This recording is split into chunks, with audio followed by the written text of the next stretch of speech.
सुनेत्रा पवारांच्या राज्यसभेच्या उमेदवारीचा निर्णय सर्वानुमते, छगन भुजबळांचा नाराजीच्या चर्चांना पूर्णविराम।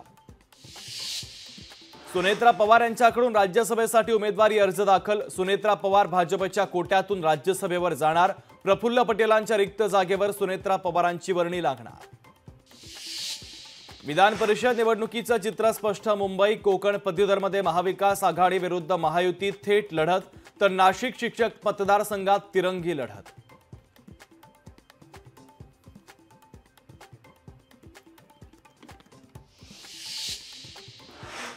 मनोज जरांगे पाटलांच्या आंदोलनाचा आजचा 6वा दिवस। जरांगे पाटील उद्या संध्याकाळी आंदोलनाची पुढची दिशा ठरवणार।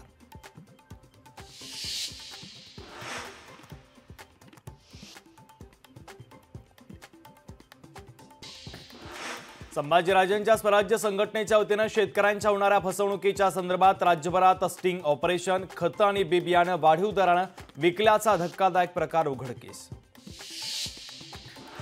चेंबूरमध्ये सकल मराठा समाजाच्या वतीनं आरक्षण देण्यासंदर्भात जिल्हाधिकारी कार्यालयाकडे निवेदन। मागणीचा विचार करावा, अन्यथा मराठा समाजाच्या आंदोलनाचा इशारा। मुंबईच्या वांद्रेमध्ये संध्याकाळी 7 वाजता भाजपचा मेळावा। मुंबई शिक्षक पदवीधर निवडणुकीच्या पार्श्वभूमीवर मेळाव्याचं आयोजन। विधानसभा निवडणुकीसाठी महाविकास आघाडी लवकरच बैठक घेणार। लोकशाही मराठीला सूत्रांची माहिती, तर बैठकीमध्ये जागा वाटपासंदर्भात चर्चा होणार।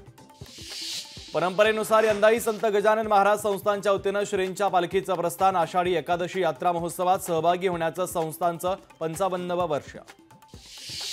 घाऊक आणि किरकोळ बाजारामध्ये भाज्यांचे दर कडाडले। आवक कमी झाल्याने दरामध्ये वाढ। मेथी, टोमॅटो, कारले, दोडका, वांगी, फ्लॉवर, कोथिंबीरीचे भाव वधारले।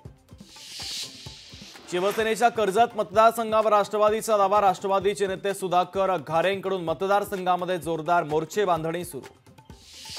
परदेशी शिष्यवृत्तीसाठी आता 75% गुणांची अट। अनेक बहुजन विद्यार्थी वंचित राहण्याची शक्यता। सरकारच्या धोरणाविरोधात विद्यार्थ्यांमध्ये संतापाची लाट।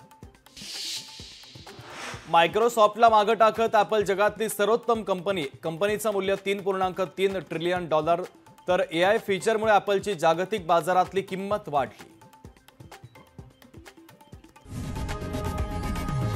लोकशाही मराठी ऐका, पहा, जागरूक रहा।